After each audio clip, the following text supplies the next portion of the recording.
and I should say, if people are bad, it's the external factors that are pushing on them. Mm-hmm. Yeah. Whether it be money, work, relationships. And I think that people are inherently good people who get pushed to do bad things. So we're actually not that far off in agreement of that either, Joe, because and this is quoting Ephesians 6, but we do not wrestle against flesh and blood. So I believe there is what you're calling external factors, I'm calling evil forces that do push people to murder, to steal, to lie, to cheat. Cute, but dumb. Cute, but stupid. Hello, everyone. Welcome back to another episode of For the One podcast. I'm your host, Nicole, and today I'm really excited. I have a guest here.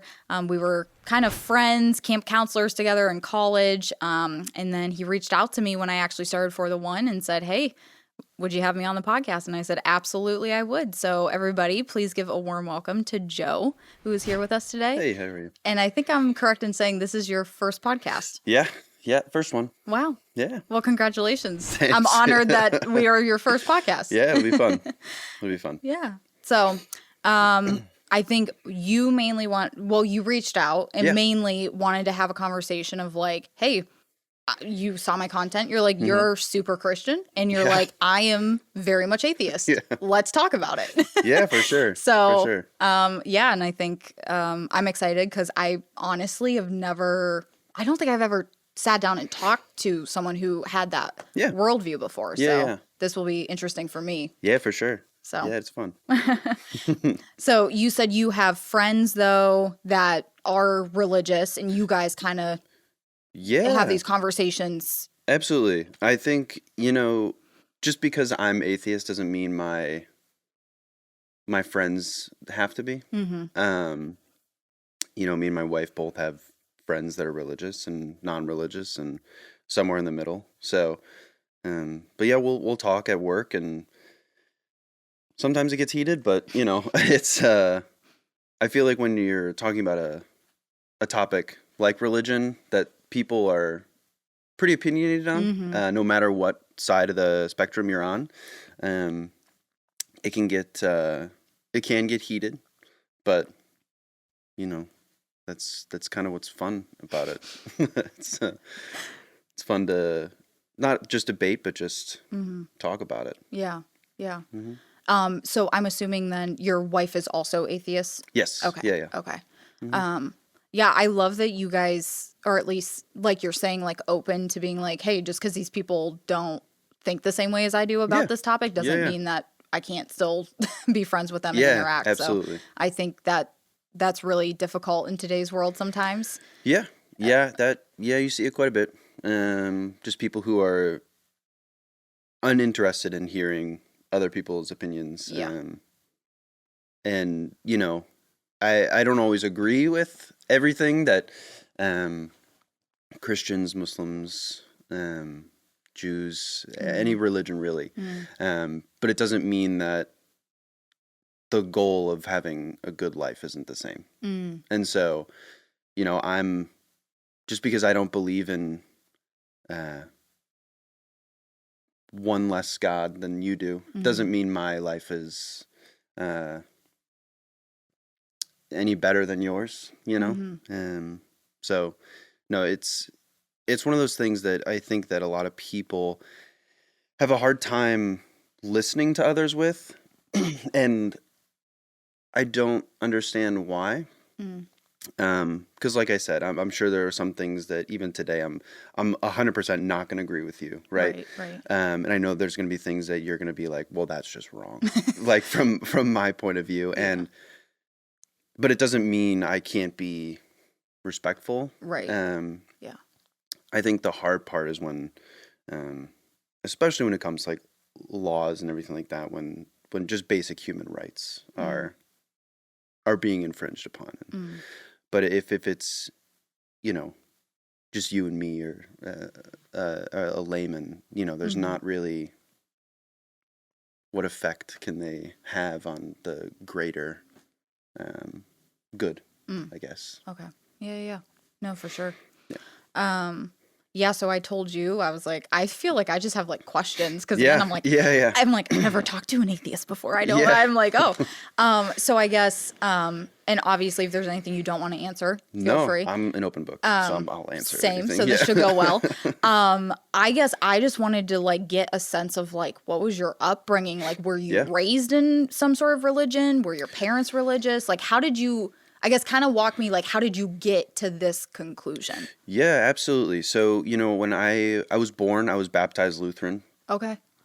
And so I was Lutheran up until, and I say Lutheran loosely, I guess. I went to church when it was the holidays with my aunt and grandma. But A C&E. yes. So we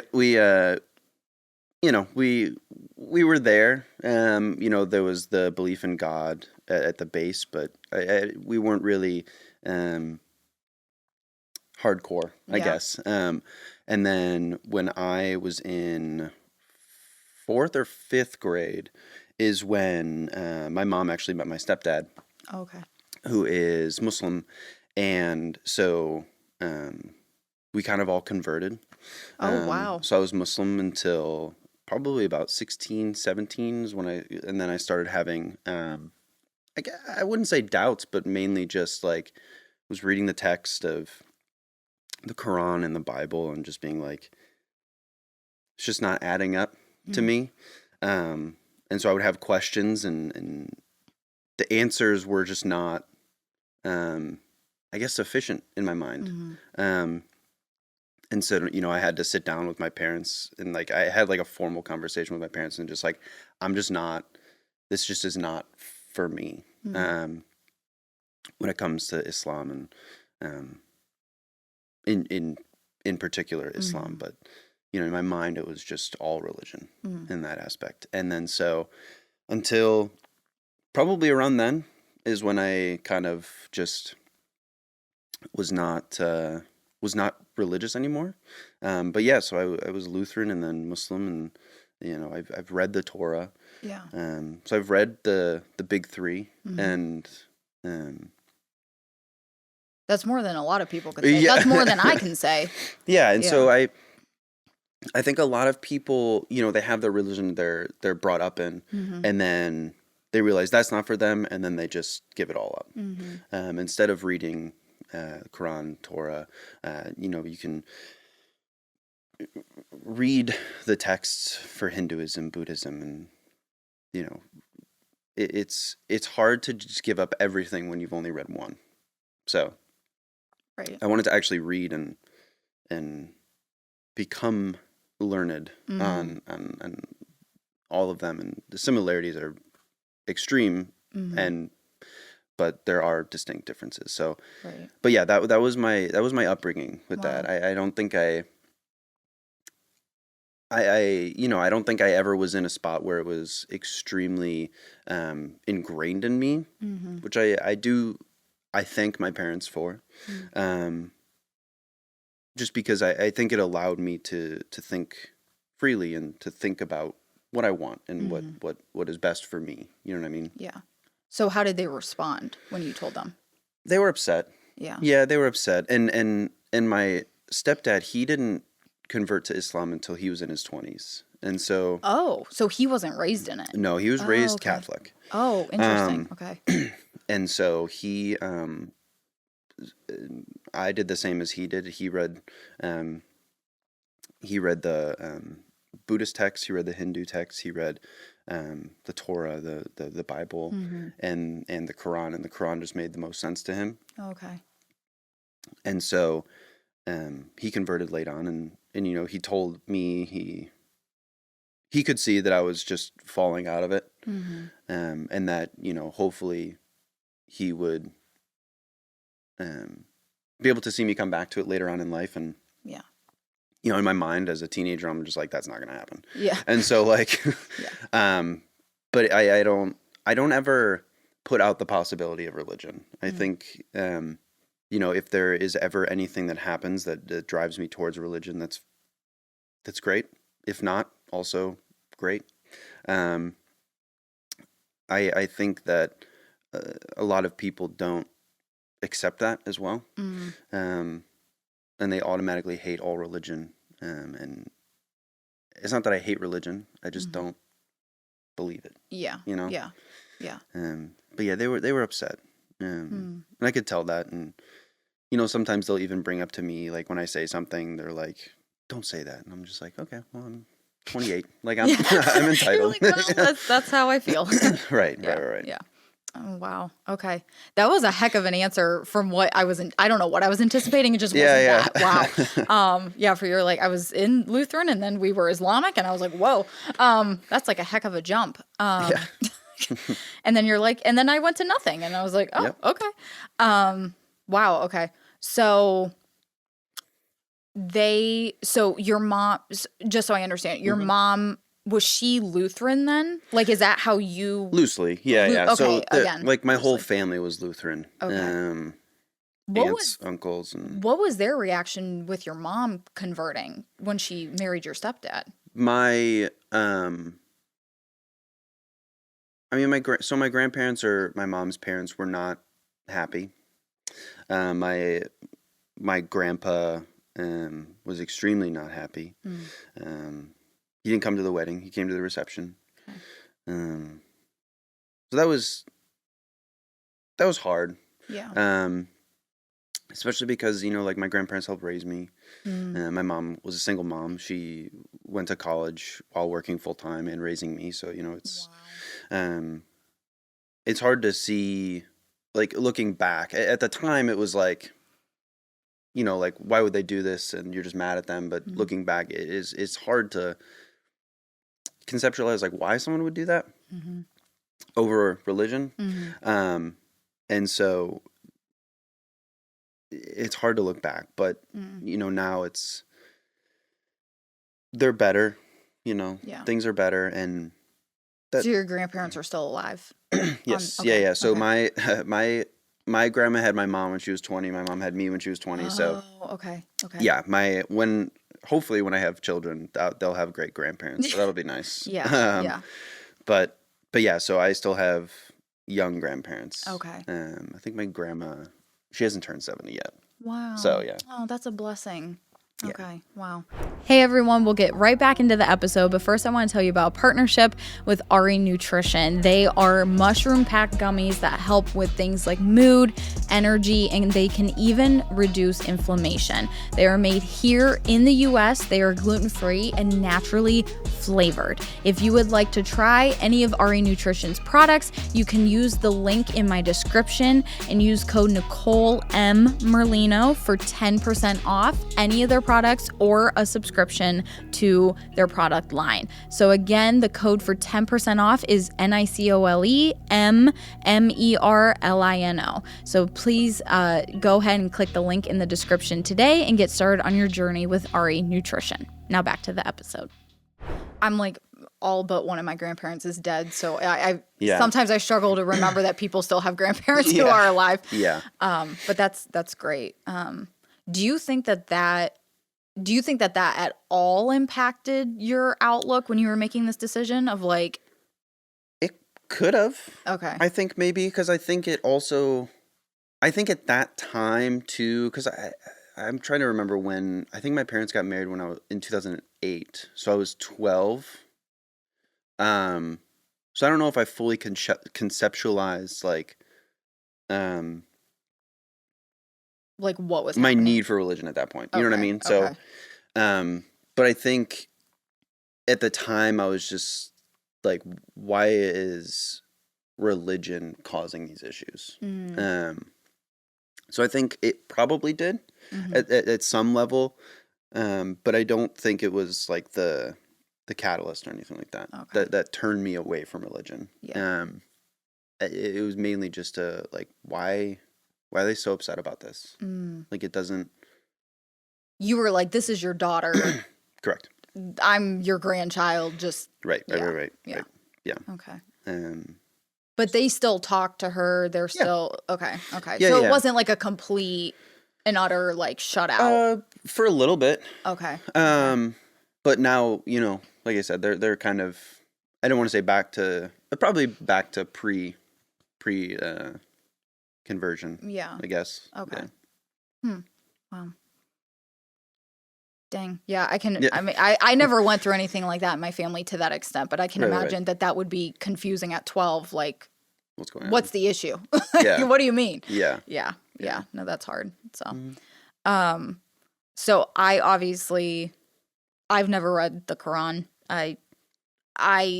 Funnily enough, Aaron actually bought a copy. My boyfriend bought a copy. Yeah. Like a couple months ago now, and he was like, I don't know, like I feel like we should just like look at it. I don't think either of us are converting or anything, but just like to have an understanding of, and that's something arguably like I probably could be better about, of like having at least I went through school, when they teach you about all the different like religions as like a 20,000 foot view, but I don't remember much of that. Mm-hmm. But I'm never reading the Quran. I guess I can't like speak to that. But I guess my question for you from like a biblical text standpoint was, I'm just curious, like what was kind of like the things that, if you have any that you can recall that like stuck out to you of like, I have an issue here, or like, I just can't get on board with this. To the Quran? I guess just the to the Bible specifically, because I guess I can't speak to the Quran, but if you want to share that too, I'm No, open yeah. to So hear. I think that, when you're so young, I don't know if there's a full understanding of what you're reading, right? And so like when you're young, you're going to follow what your parents do. And so if they're Christian, if they're Islamic, if they're Jewish, that's just what you're going to do. Right. And so I think once I started reading the Quran, there was so much about peace and harmony and loving, and especially with the Old Testament, it's not that. I guess I should say from my point of view, right? Yeah. The Old Testament of the Bible. Correct. Okay. Yes. Sorry, Yeah. just want to clarify. And so, that's, I think that was my initial kind of like,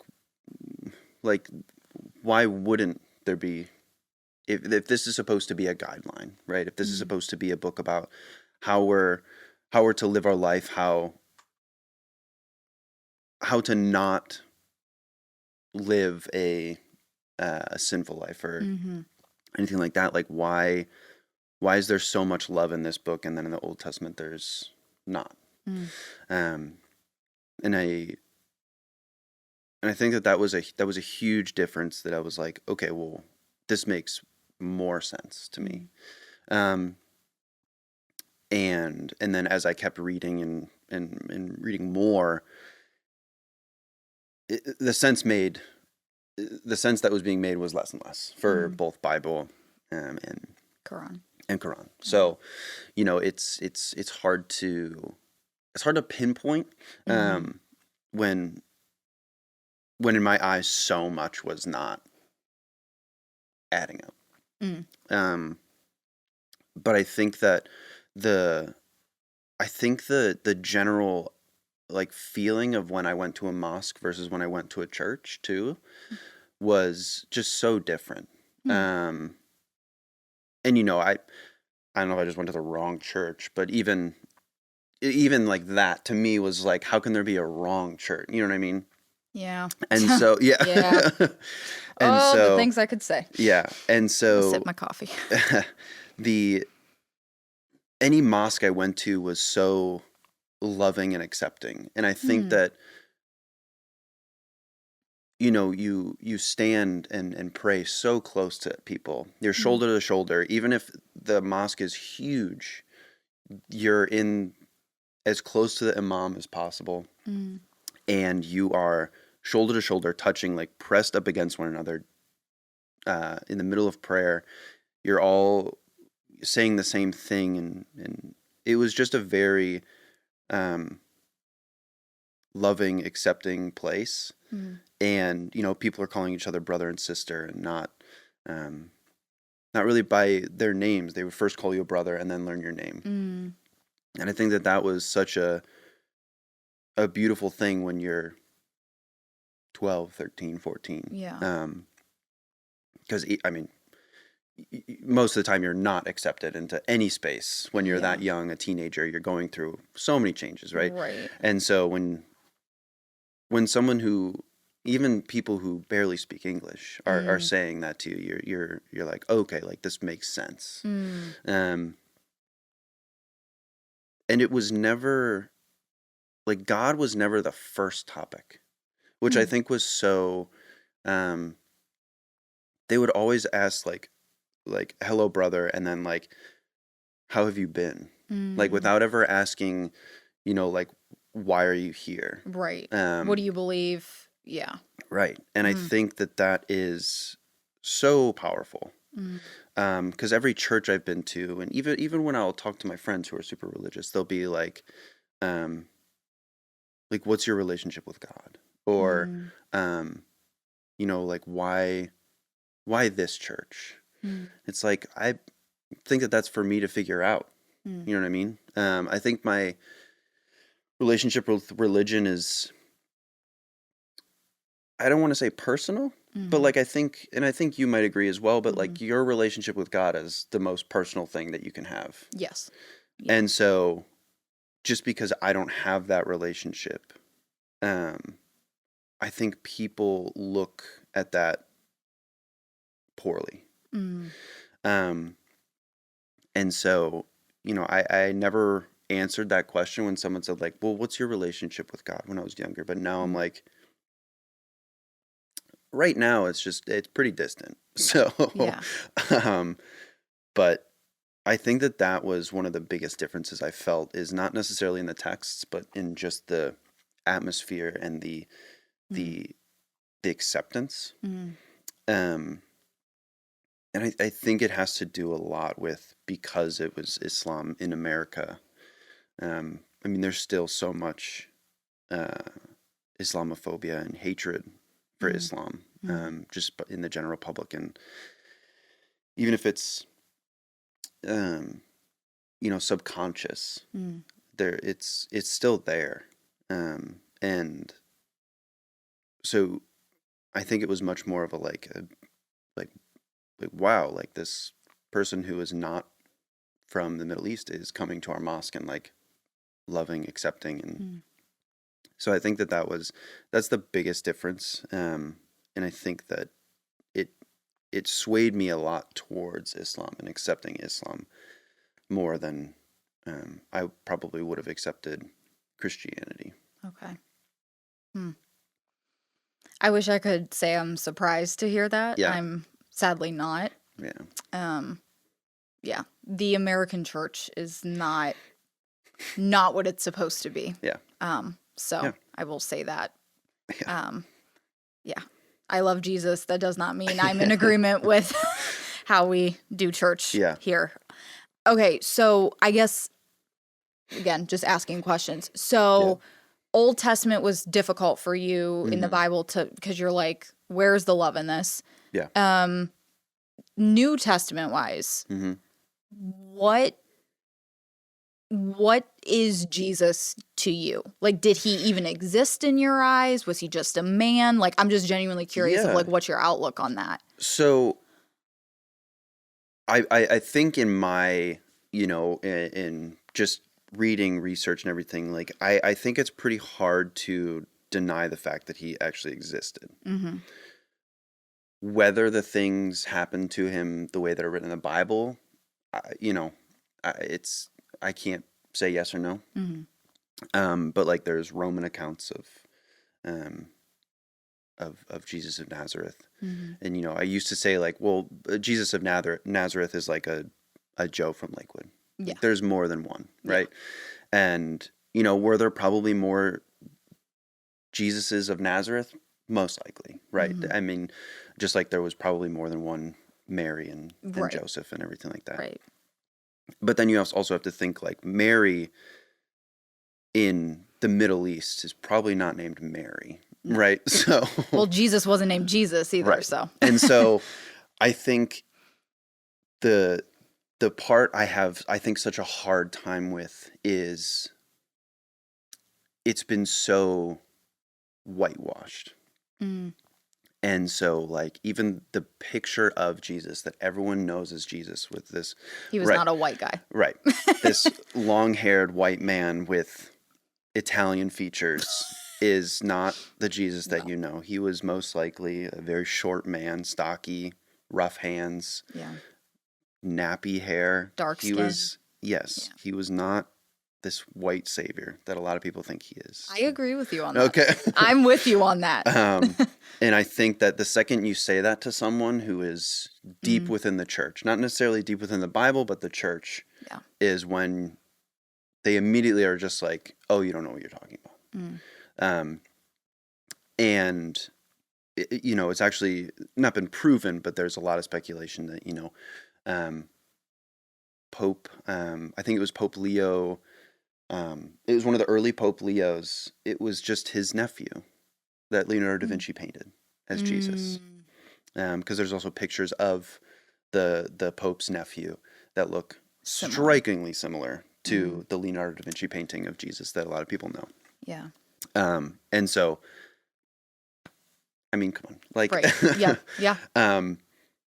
But I think that Jesus in my eyes was most likely a person, right? I think that I think it would be pretty difficult for someone to say that he never existed. Right. But I also think it's extremely difficult to prove that the things that happen in the Bible also existed. And, there's, like the Shroud of Turin, which has been debunked many a times, right? Yeah. And, I don't even fully. Right. Yeah. And so, like, it's very difficult to say that this piece of cloth with, like, facial features is going to be a cloth that Jesus wore, right? Or died on. Yeah. And it's like, I mean, you don't get facial features on a cloth from dying on a cloth. Right. I think that,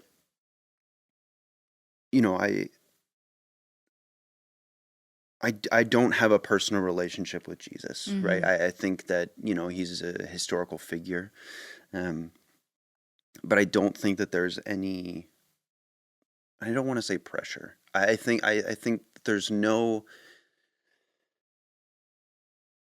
like magnetism towards that. I see him as a historical figure, and I think that is kind of where that ends. Obviously an important historical figure, considering there's an entire religion based on him. So, but like I said earlier, I think though it's just been so whitewashed to a point of acceptance, so it feels good, rather than an acceptance of the text for what it is. And so that, I think, is where a lot of disengagement came from, especially with Jesus. Wow. I love how you just said that, and I completely agree. Of wanting to make it, I call it like making it like palatable or comfortable for acceptance.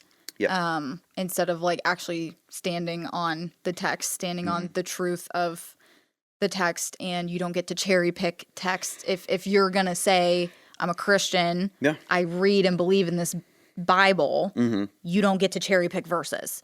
And I love that you just brought up that point that there's a disengagement happening because people aren't doing that. And it is very much like, oh, well, let's just make this palatable. Let's just make this acceptable for people. And it's sad that it's sad to think of how many people may have been disengaged because of how it was given to them. Yes, exactly.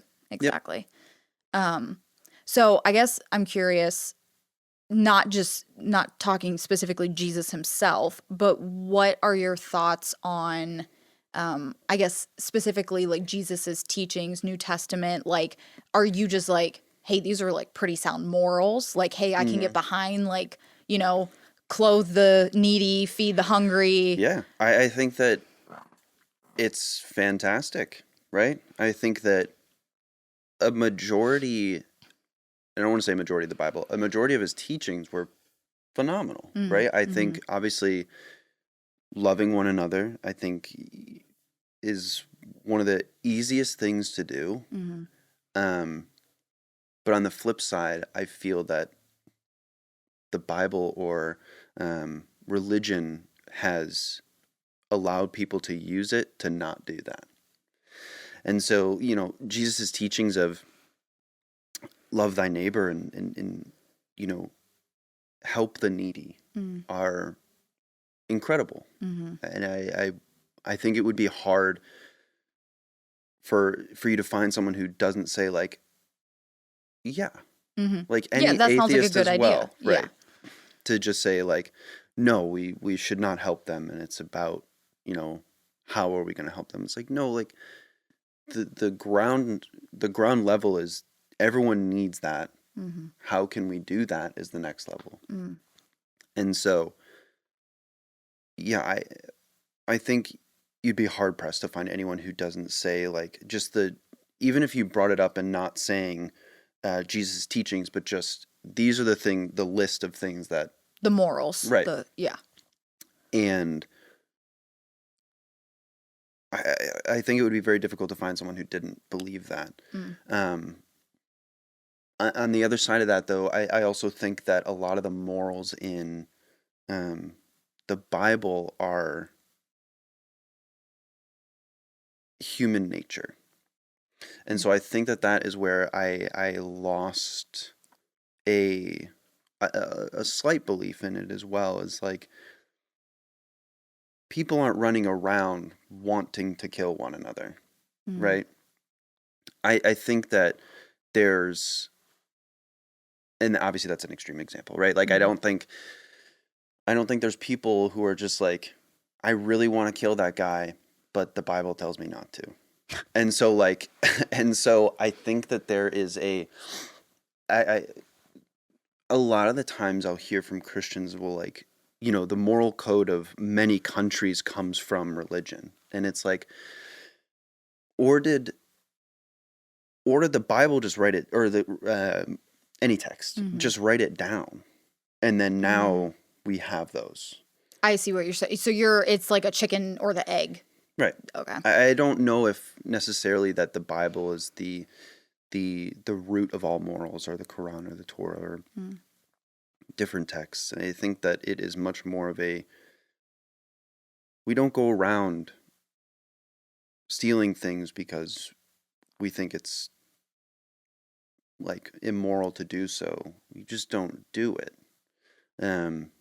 I think, obviously it's become more difficult with extreme corporations and everything like that, but that's, but I think that, especially in a barter system, like what would have been back in Nazareth, it's hard to think about with such a small community that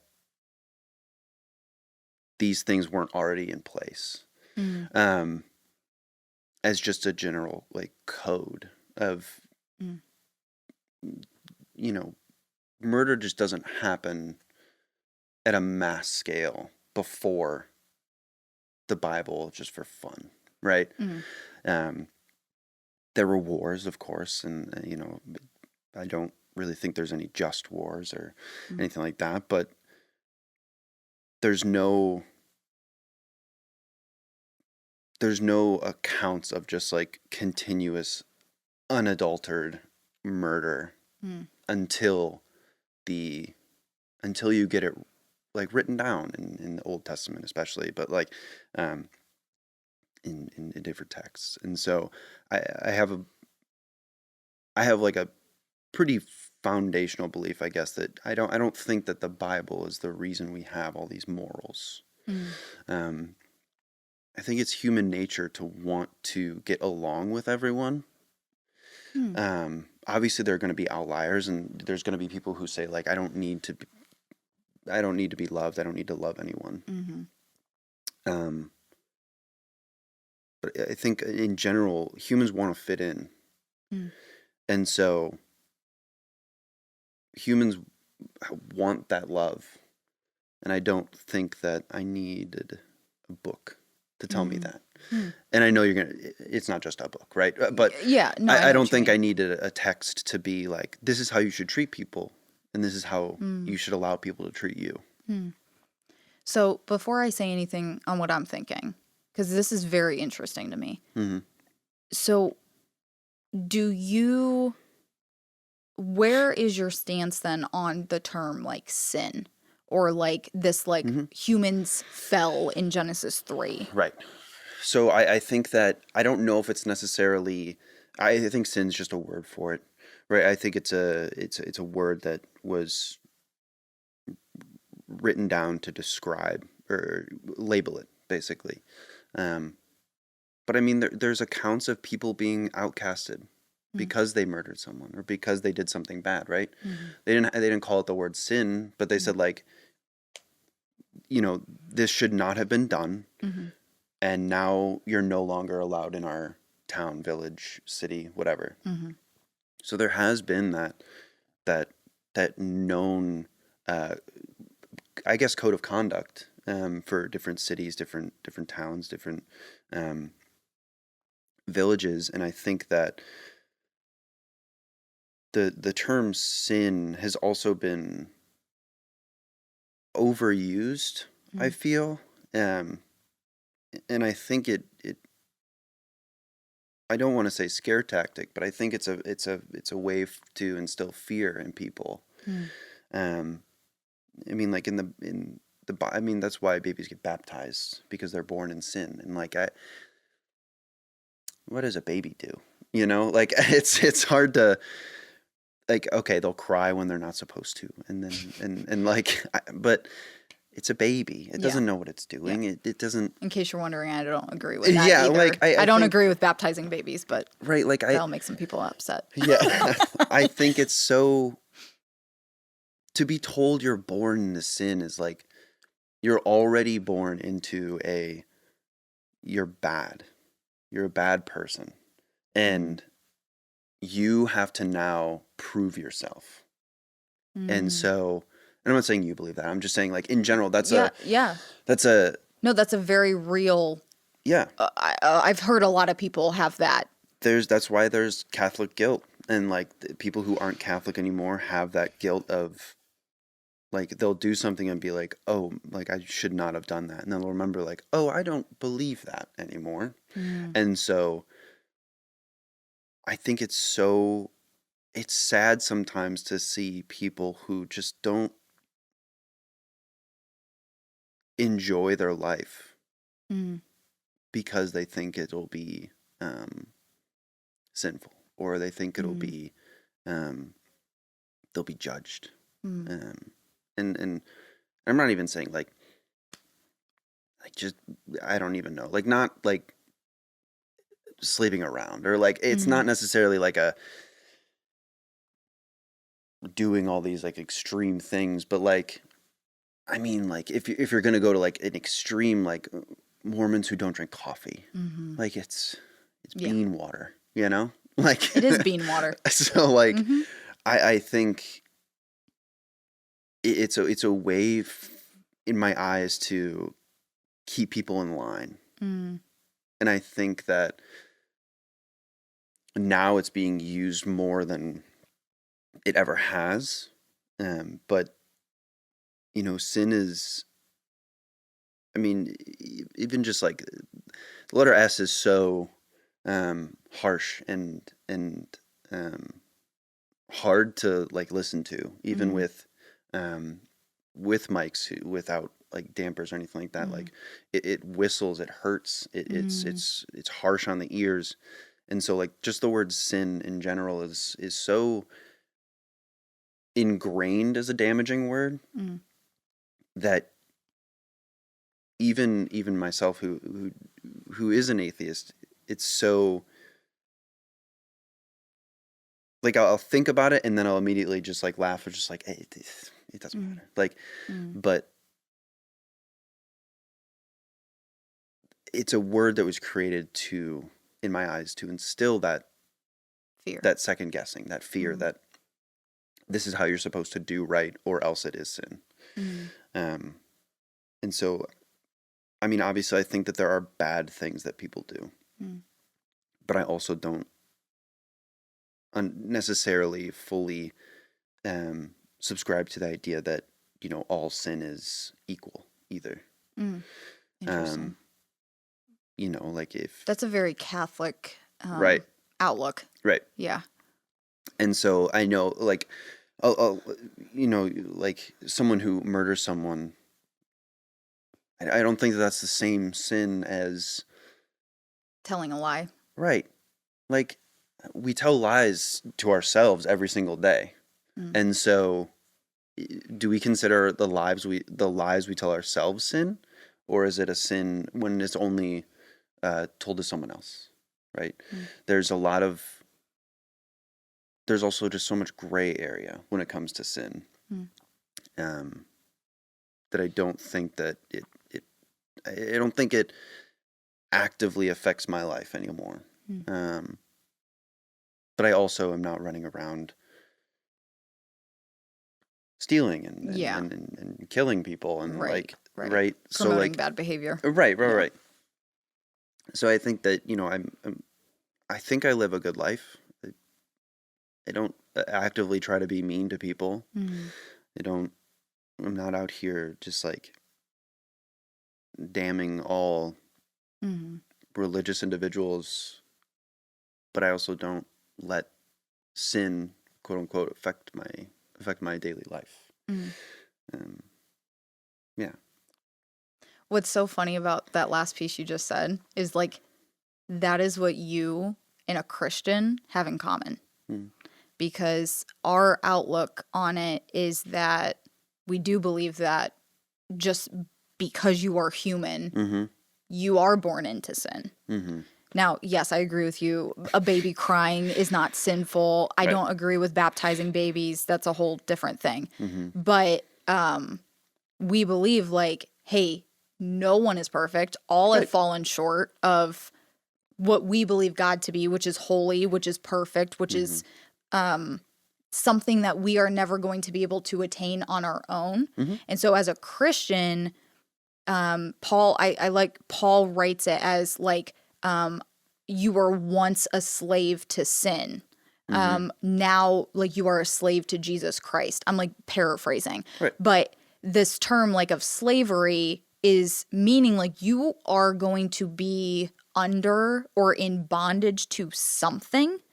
And that's what I feel like you're kind of talking about in terms of sin. And so like as a Christian, where like I'm in agreement with what you're saying is I believe I'm no longer in a bondage or a slavery or a fear to sin, not because of anything I can do, not because I'm a good person, because honestly, Christians believe no one's inherently good. That's another kind of like founding principle. We also believe that you cannot work to obtain righteousness. Like you can, like that's, I think the number one argument is people are like, well, I'm a good person. Like I don't steal, I don't murder, I don't cheat people. And I'm like, great, that's great. I'm not promoting to be a bad person. Right. But I'm just like, you can't ever work to free yourself of the bondage of sin. We believe that only Jesus has done that. And because we have accepted that he took our place in paying the penalty for that, that we are free from sin. So I'm in complete agreement with you. All that to say, if I don't walk around and thinking about I'm in bondage to sin, I'm in fear of sin, because I believe that in and through Christ, I have nothing to fear. I am victorious over this sin thing. Okay. So I think just my point to that would be, do you think that is now a, not necessarily to you, but do you think that is now a like a hall pass to do things now? No. So like I know for 100% you, right? Yeah, I know that you. No, but this is a great question. This is a great question because I feel a lot of people is not necessarily Christians in general, but just people who believe in a text. Well, Jesus died for my sins, and I know that, I am sinful, so what's one more, right? Yeah. That's a very dangerous road. And so, but just like, I don't think that I think inherently people are good. And That's so interesting because I think the exact opposite. I think so. I think it's so hard to, and I'm not saying you look at people and being like, you're a bad person unless you accept Jesus into your life, right? But I think people are inherently, they want to do good. And that's not necessarily an optimistic, I think, point of view. I think it's I guess just an observationalist's point of view of people don't, and I should say if people are bad, it's the external factors that are pushing on them. Whether it be money, work, relationships. And I think that people are inherently good people who get pushed to do bad things. So we're actually not that far off in agreement of that either, Joe, because and this is quoting Ephesians 6, but we do not wrestle against flesh and blood. So I believe there is what you're calling external factors. I'm calling evil forces that do push people to murder, to steal, to lie, to cheat. And it's because those forces exist and because those forces came into the human story that I do believe innately we are not good. Like in line of what we believe to look at our God as completely holy, completely perfect, completely righteous. It says like even our like best like righteous like good deeds are filthy rags in comparison. Okay. So it's hard, and I'm my brain's just going to like the first like 12 to 20 chapters of Genesis as you're saying, like you feel like people are inherently good because I'm just thinking of, okay, so we have, like we let people, first story right out of the garden is Cain and Abel. Cain kills his brother. Well, that's not good. We have envy in that. We have anger. We have jealousy. Then we have murder. And then we have, the Tower of Babel story. Then we have, like people are literally like, let's make this thing to build ourselves up. Let's make this thing to make us great. So now we have pride. Now we have arrogance. So I'm like going through these stories and you got Sodom and Gomorrah. Those people were heinous out here. They wanted to sleep with the angels that came into the town. That's a whole thing. And God's like, these people are evil and they're like, they need destroyed. So I'm like thinking through those stories and going, if you leave people up to their own selves in their own judgment and their own, this is good, this is bad moral code, like 9 out of 10 times, 9.5 out of 10 times, you're going to get self-serving, prideful, greedy, hateful, envy, murder, like these things that I would call sin. Right. So a couple points. One, I think that in general, I think a lot of the Bible is just trying to explain human nature. And so anger is not a bad thing. Correct. And I think pride is not a bad thing. I think that you should have pride in yourself, or else what will you have pride in? You should be proud of the things that you've become and will become. I think you should be proud of the person that you are. I think that when it comes to greed, soak up as much love as you can and give as much love as you can. But greed is necessary for human survival. I think that, at a certain point, you can't give anymore. You have to keep for yourself. I think anger is something that helps us as well as it can be harmful. Mm. Anger, and someone said it, anger is like, being angry at someone is like picking up hot coals and throwing it at someone. Mm. You're going to hurt them, but you're also going to hurt yourself. Mm-hmm.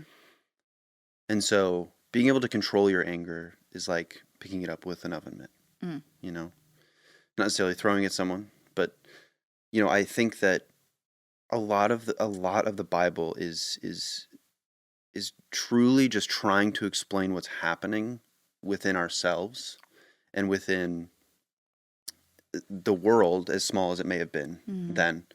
The world's not small, but like the conceptualized view of the world is small.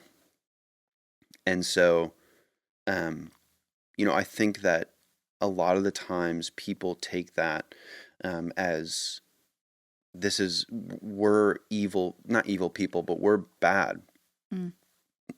And God is what makes us good, or Jesus is what makes us good. And I think that my strive to be a good person doesn't come from a need to be accepted, or a need to be as perfect as possible. Because I agree, no one is perfect. Everyone falls short, and I think that a lot of the times that also brings people to a point of self-deprecation. And so, you know, I think Christians do a very good job at saying you're never going to be able to attain the righteousness or holiness of Jesus or God or anything like that. But I also think that is a double-edged sword of, well, since I'm never going to be able to obtain that, I'm okay to do certain things, right? Just like I don't think I'll ever be as good as a person as I want to be. I'm always striving towards more. There's always something I'm trying to do or trying to become, but I don't believe as much as I would love to. I don't believe that comes from a religious standpoint. You know, when we talk about Cain and Abel, and when we talk about Sodom and Gomorrah and everything like that, I think that there has always been anger. There has always been these impulses, and I think what a lot of the times what happens is we've described sin as these things that, like the Cain and Abel story, right? I think that it probably might have happened, but I think it's much more of a metaphor, as, you know, this is what anger and wrath and what it can do. And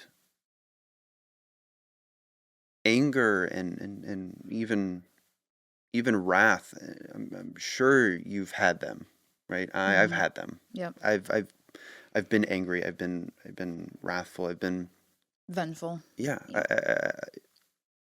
Everyone does. And I think that to say that it's not something that is essential to the human condition it can be damaging. If you're never feeling anger, something's not right. Yeah.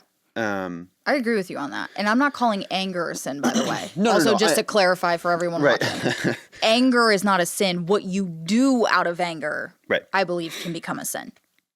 Right. And I think that is completely valid. And I think Cain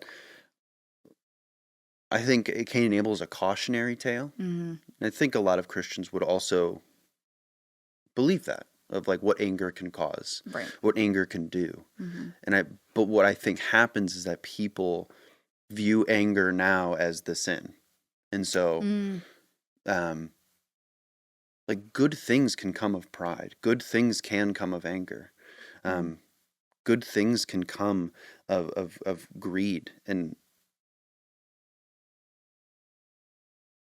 it's the human, because it's also human nature to be greedy. It's human nature to want to keep everything for yourself. Very much so, yes. And I think that, you know, one of the other points you made was, you know, that we're automatically drawn towards the, I shouldn't say automatically drawn. We are influenced by external forces. And I guess my point to that would be, does that just mean that, are we inherently good, but then just weak-willed to be pushed so easily into these things?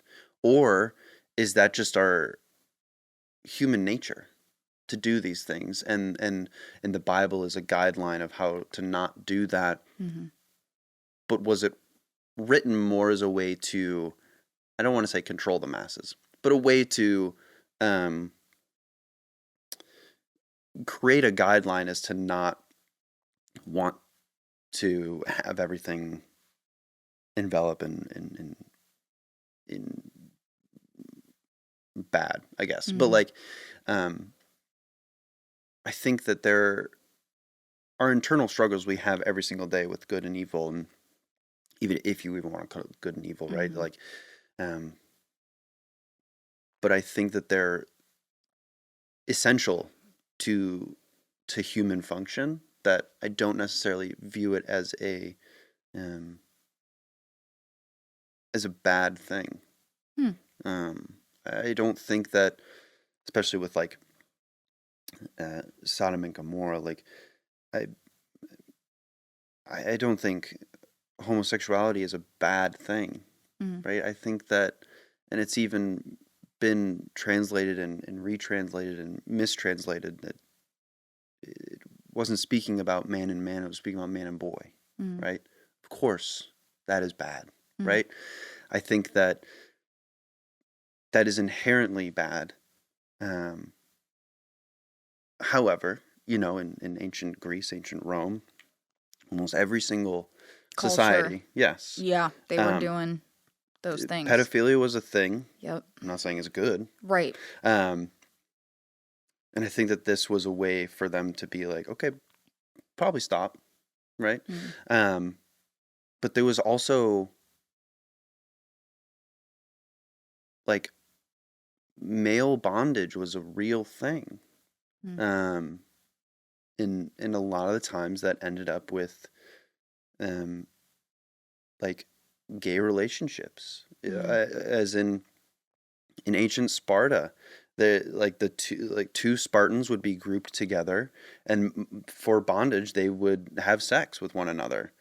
And so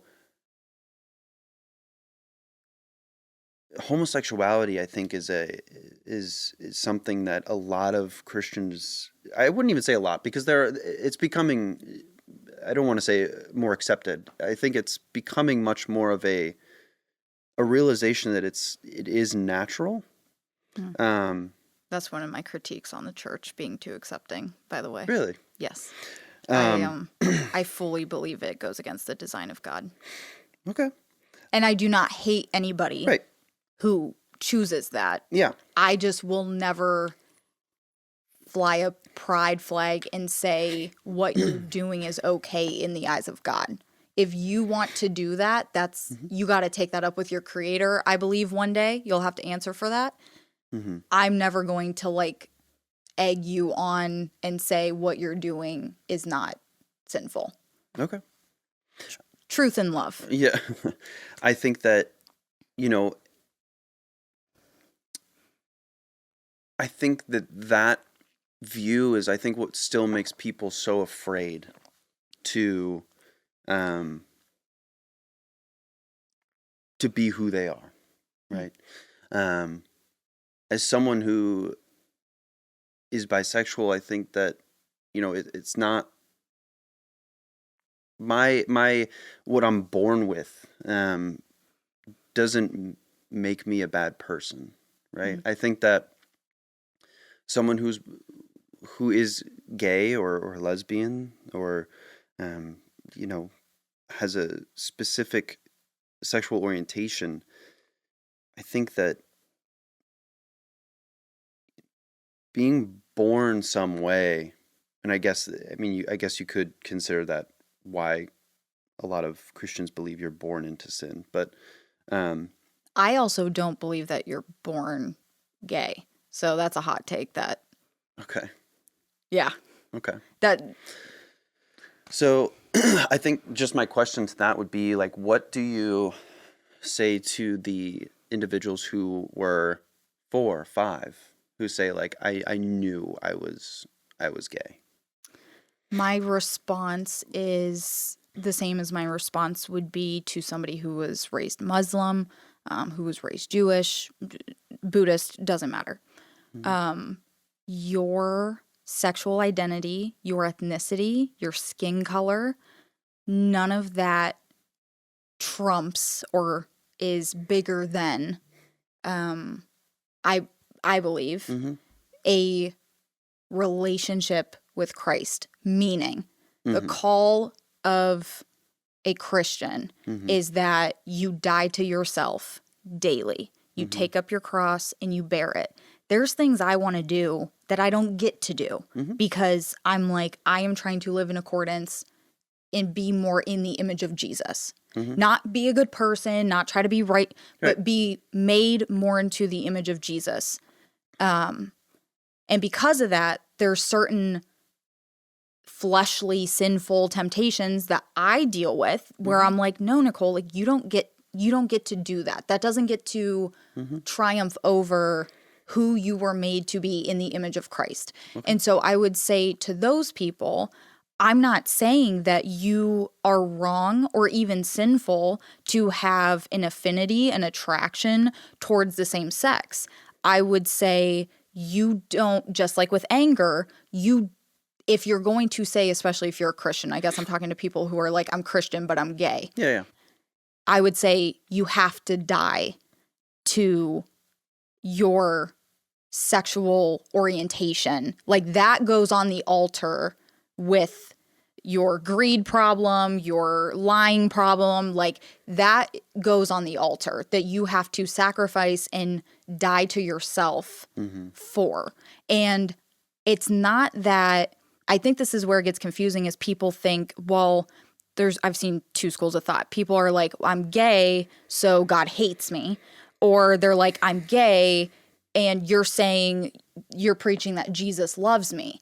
And I would say, you have like half of it all like confused. Jesus loves you because he made you, he formed you, we believe, in your mother's womb. Like he made you, you have characteristics of him in you, which I would call out to your prior point as like the good things, the good characteristics. I believe those are characteristics of him coming out. But he made you, so he loves you. He does not love every action that you do. So just like in anger, don't sin in anger, I would say it's not, I see nowhere in scripture where it is a sin if you're like, I have an attraction towards the same sex. I would say it's a sin if you live a lifestyle of acting upon that and you are not surrendering that and quote unquote dying to your flesh if you're going to pursue a relationship with God. Okay.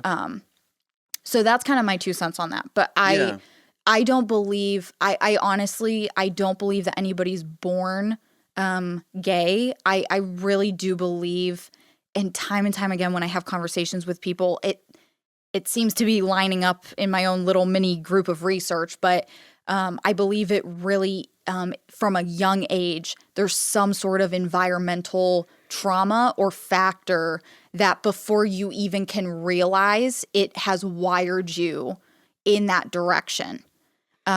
More times than not, that is what I'm finding. So I don't believe anybody comes out the womb gay.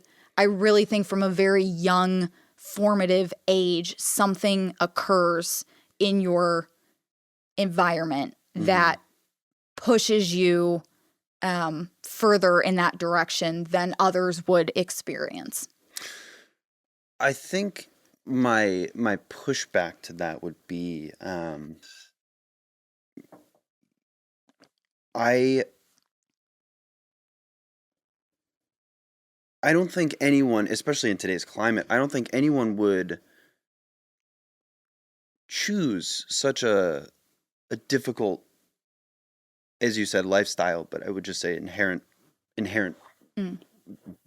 being, Mm. living. I don't think anyone would choose to be, especially when we talk about like trans individuals, and I don't think anyone would choose to do that with how much hatred and non-acceptance there still is. I mean, there's still mass shootings with in gay clubs and everything. And I'm not saying that you obviously condone that. I'm just saying, like, but and then the other aspect of the insanely high suicide rate of people who aren't accepting who they actually are. And so I think the suicide rate for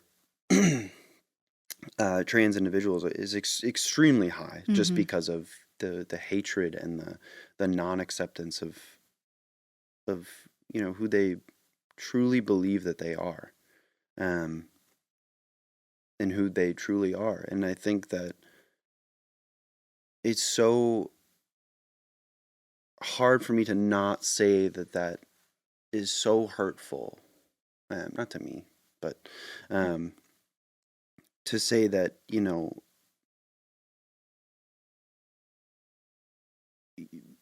being gay is something that people now have a hard time even like accepting. And I think my point would be, when did you know that you were straight, or what made you straight? That's a hard question to answer because I never thought about it. These terms didn't exist with me growing up. It's very fair. There was never a day I questioned my gender. There was never a day I questioned my sexuality. There was never, I don't know. I just grew up, and I don't know, around fifth grade, I was like, oh, this boy's kind of cute. Right. I don't know. And that was that. That's very fair. I never gave it another thought. That's very fair. And I think that, I'm so happy that you had that, right? And I think that that that feeling in general of I guess security in yourself, right? You've never had a question of whether or not you feel an attraction towards a female or a woman, or you've never questioned whether you are a woman. And when I hear stories, and some of my very closest friends are gay, and I hear their stories about how they knew immediately that they were gay, but they didn't come out until 10, 15 years after they realized, because right, the pressure and the fear. Correct. And so, but they still they're still pushed to try to be straight. And I don't think any purely straight person is ever pushed to try to be gay. Correct. Right? Correct. And I think will agree with you on that. When we see someone who is gay or in the LGBTQIA plus community, there's always a push of like, well, have you tried someone of the opposite sex, or have you tried just being a man?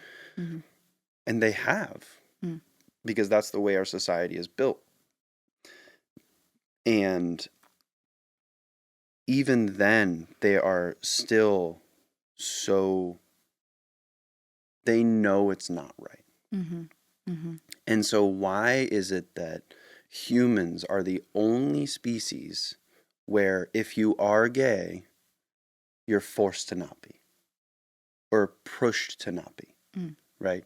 So I mean, I could bring up penguins because that's a very obvious example, but there's swans, right? Are swans just inherently evil now because they're gay? Or I'm not going to lie. I've never heard of what you're talking about. yeah, that's okay. What is going on with the swans? What are the swans doing?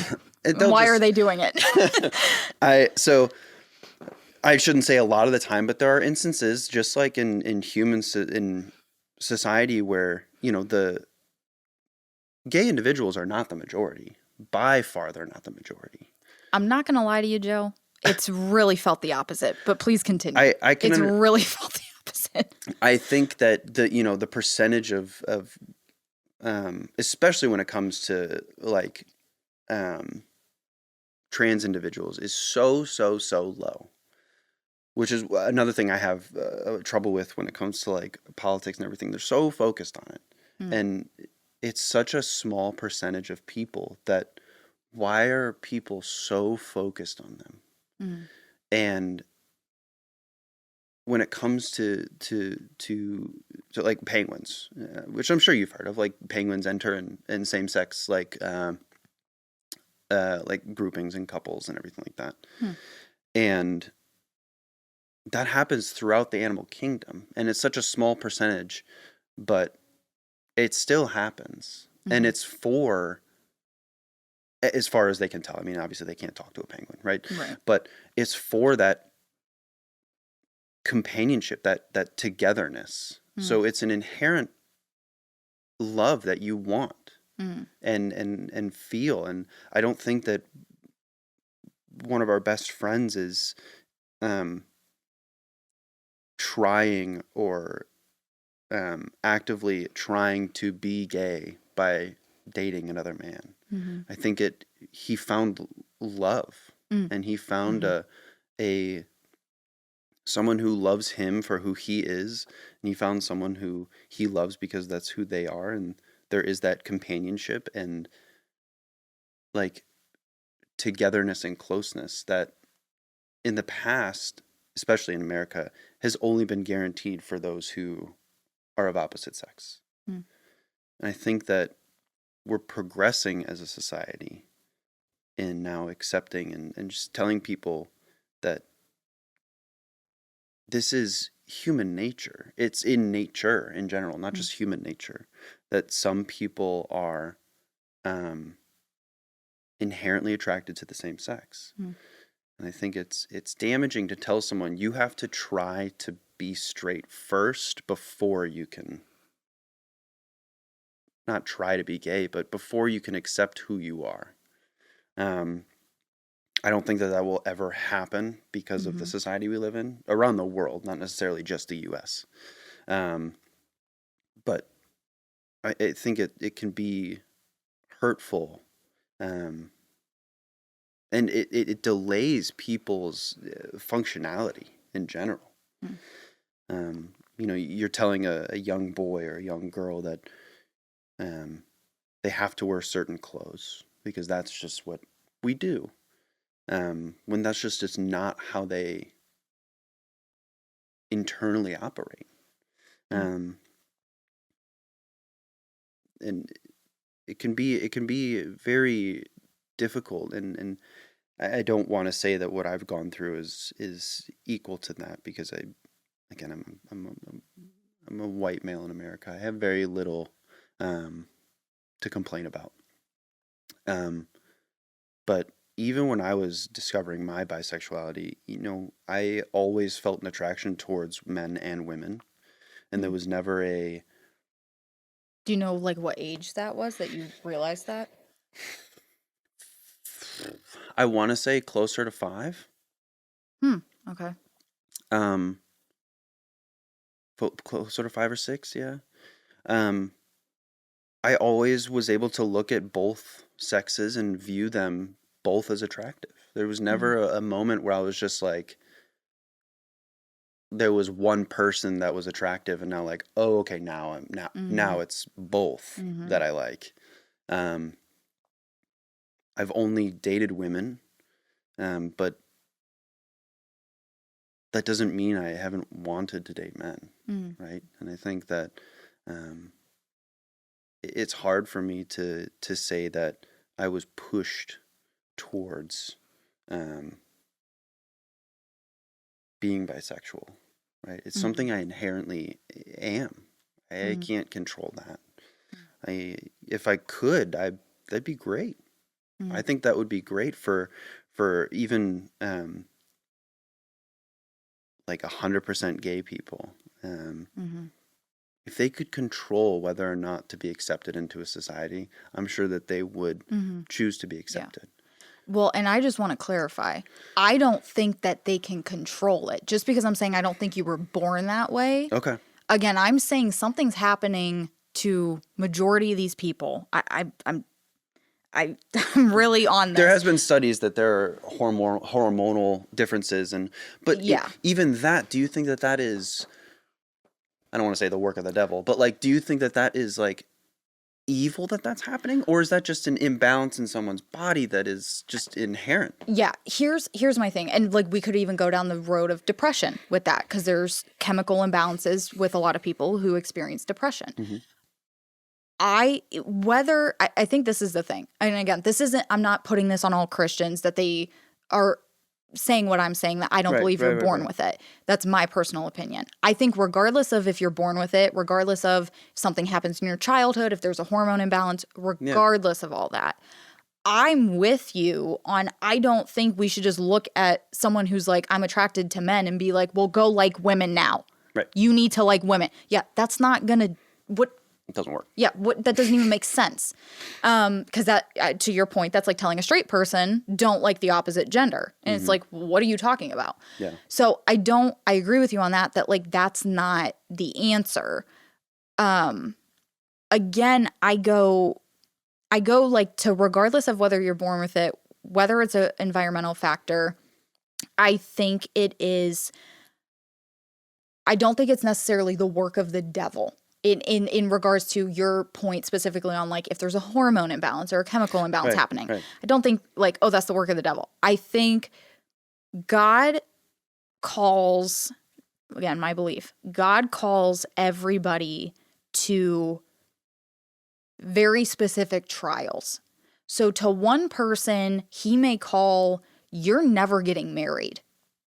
That's a very real possibility. And in our Christian faith, that would mean you're not having sex with anyone. Whether you're straight, gay, bi, it doesn't matter. You're not having sex with anyone. So when I'm saying God calls people to different trials, marriage is its own trial. Like being called to marriage is within itself, like that's going to come with its own trials and tribulations. Right. Being called to singleness, being someone who, again, whether born or not, gay, who identifies as gay, who identifies as bi, that to me does not inherently mean, again, you get to do whatever you want to do.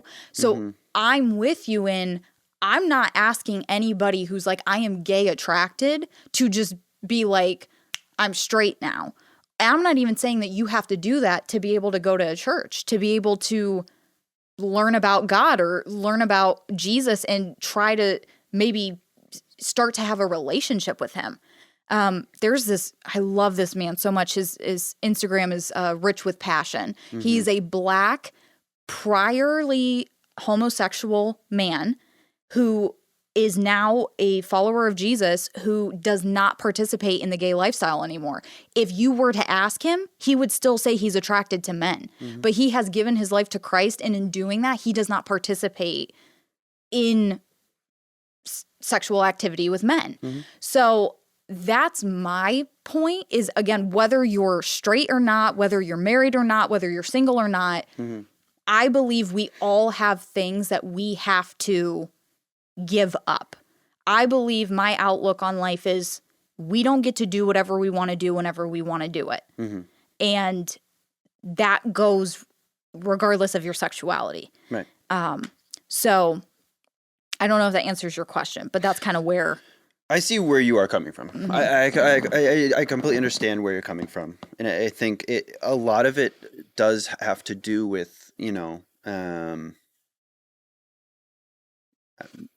not religion, because that's what we're talking about, but like the possibility of an afterlife, right? And I think that is a lot of, because in my view, once you're done, you're done.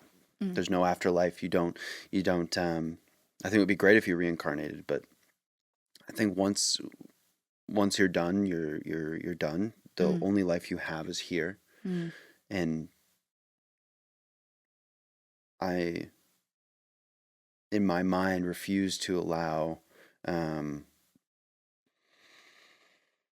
external factors inhibit my ability to enjoy life for what it is. And again, it doesn't mean I run around doing bad things. I mean, I probably inherently do bad things just like everyone does, Yes. right? Yeah. But I think that, because I don't view an afterlife as even a possibility, I think that in my mind, I value this life so much more, because I won't get another one, and I won't know when I'm dead, because I'll be dead, and so the only thing that you can do is enjoy and prosper in the life that you have, because there won't be another one. And that's why I think a lot of atheists are inherently good people, because they view, like, why would I be spreading hate? And obviously there are atheists who do that, just like there are Christians and Muslims and who spread hate and everything. But I think that there are inherently a lot of atheists who just live their life and they don't actively try to spread hate, and in the opposite, they try to be kind to everyone, because they know that this is the only life you get, and why would you damage someone else's life for your betterment?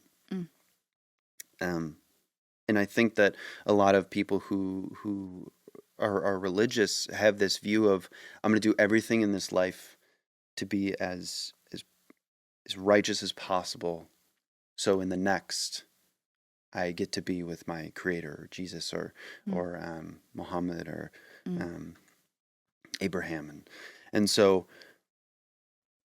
because I don't think that there is a next step, and I think that my viewpoint of life is just very in the moment, and that's something that I struggle with. I don't live in the moment most of the time, and that's something I struggle with, and I think that's it's something that a lot of people struggle with, is not enjoying the moment that you have, or like not realizing that it could be over at any point. I could leave here and get hit by a truck, right? Yeah. I don't know. I hope that does not happen. I agree. Yeah, that would be horrible. Yeah, let's not do that. But I think that as someone who looks at the world realistically, I think that there's so much hate still in the world, coming from everyone, not just Christians, or not just people of religion, or people of not. I think there's still so much that can be mended with just accepting people. Just like I know you disagree with me inherently on, I don't want to say life, but the way I lead my life. But it doesn't mean you don't accept me as a human being. Right. And vice versa, right? And so if there is an afterlife, that's awesome. Like, I would love for there to be an afterlife, right?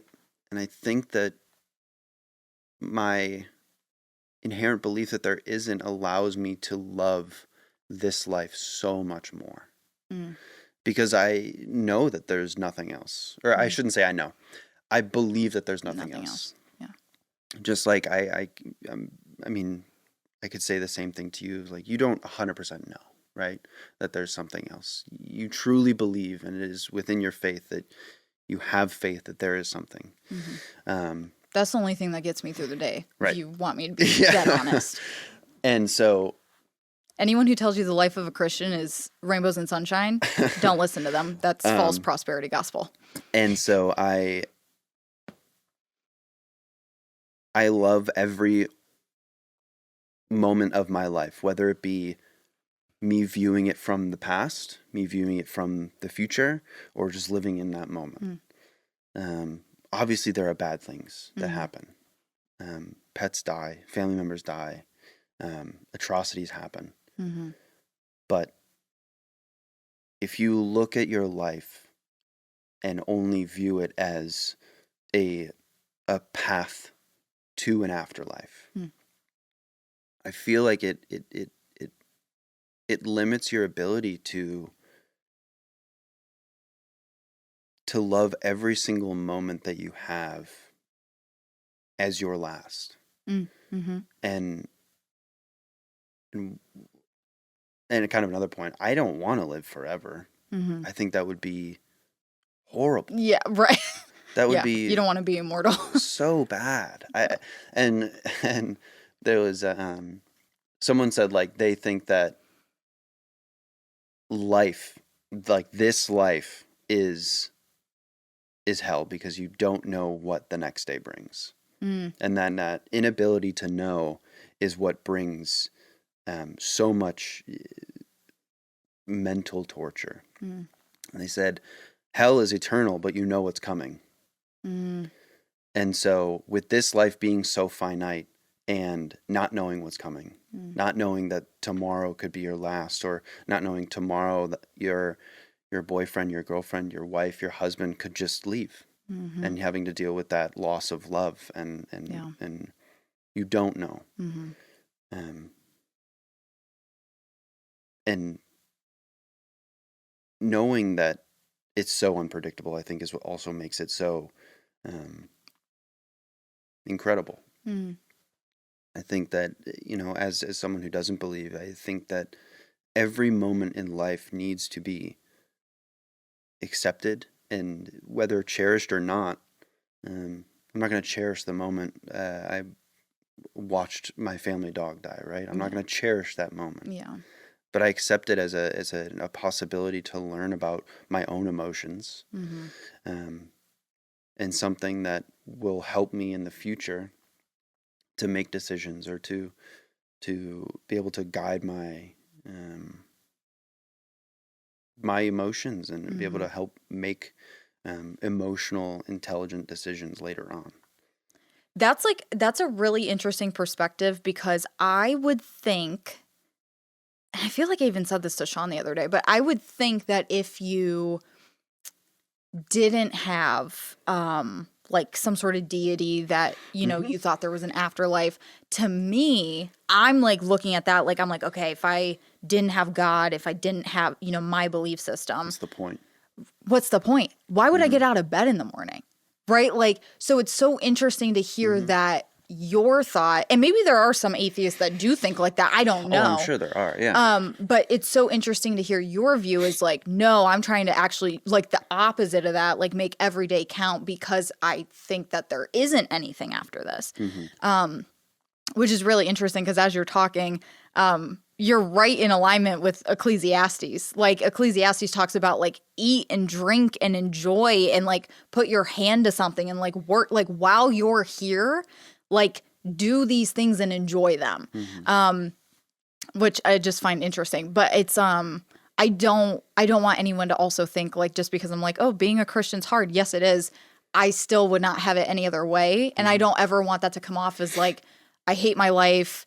I feel like I'm like, like, it's, I'm not, I like love life. It's just very interesting to hear somebody like you, that you're like, I don't have like a deity that I ascribe to, and yet I want to make every day count, because there is nothing coming after. Cute, but dumb. Cute, but stupid.